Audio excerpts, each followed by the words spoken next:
Amados irmãos, abri a Bíblia em Atos, capítulo 16. Aleluia. Capítulo 16, versículo do 27 ao 34.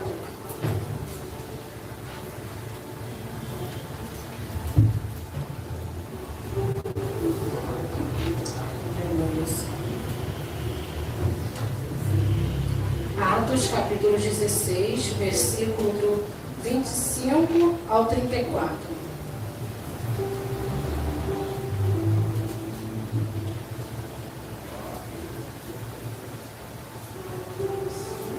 A minha versão está um pouquinho diferente, mas é o mesmo propósito.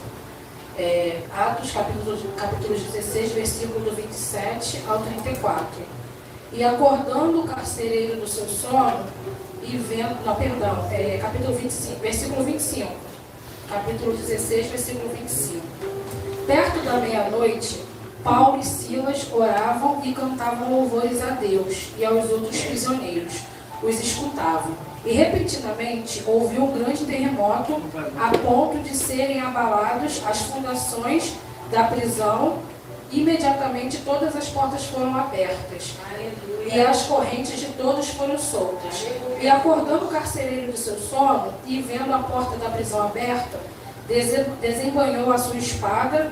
Ele queria se suicidar, supondo que os prisioneiros tivessem fugido. Mas Paulo gritou em alta voz, dizendo: não te faças nenhum mal, porque estamos todos aqui. Então ele pediu uma luz, e entrou e veio também e se prostrou diante de Paulo e Silas.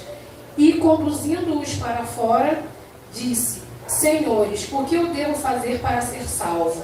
E eles lhe disseram: crê no Senhor Jesus Cristo e serás salvo tu e a tua casa. E lhe falaram a palavra do Senhor e todos que estavam em sua casa.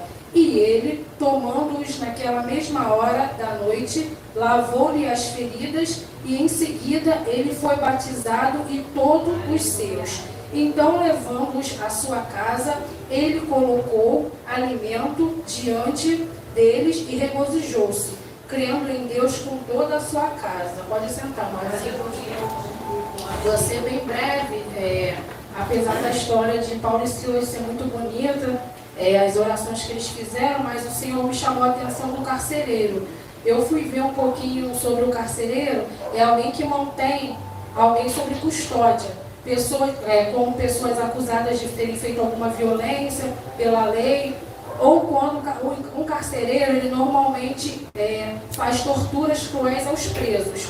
E a punição, se porventura algum preso naquela época, por ele ser romano, a punição seria, se deixasse os presos saírem, os carcereiros eram passíveis de sofrer a pena imposta ao fugitivo, segundo o costume romano. Se era a pena de morte, se eles deixassem as pessoas saírem daquela prisão, eles poderiam ser mortos. E o que me chamou a atenção, Paulo e Silas moveram o carcereiro a ter fé. Ele e os da sua casa se tornaram e foram batizados pelo Espírito Santo. E o que o Senhor palestrou no meu coração, o Senhor deu a oportunidade do carcereiro se redimir. Ou seja, o meu povo romano fez mal para vocês. O mínimo que eu poderia fazer é acolher, nem que seja provisoriamente, em minha casa e limpar suas feridas. E o que eu consigo aprender com essa lição sobre esse carcereiro? Sobre o carcereiro e Paulo e Silas. Primeiro, o que Deus palestrou: aprender a pedir perdão, aprender a perdoar, não ser vingativo, não pagar mal com mal. Porque muitas das vezes a gente vê o perdão, mas o perdão ele vem da boca para fora. Então é muito mais bonito, porque o pouquinho que a gente lê aqui na palavra, em nenhum momento a gente vê o carcereiro pedindo perdão. Exatamente. Ou seja, ele mudou tudo com a sua atitude, com a própria atitude dele de limpar as feridas e acolher eles. E naquele momento ele sentiu realmente a presença do Senhor, ou seja, ele e a casa dele, todos eles foram batizados e foram batizados e acolhidos, e principal de tudo, né? Eles foram salvos, que é o mais importante. E o que o Senhor tem palestrado, que a gente deve buscar, como o pastor Ney já falou, buscarmos pela família.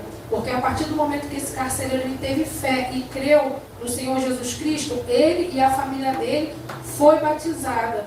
Ou seja, ele foi muito humilde, ele reconheceu o erro dele, ele estava fazendo o que lhe foi imposto. Mas ao mesmo tempo, quando ele teve a oportunidade, como eu já falei, ele conseguiu se redimir, limpando as feridas, tanto do Paulo quanto do Silas. E tudo indica que tem até mais um, né? Mas e assim eu agradeço a oportunidade em nome de Jesus.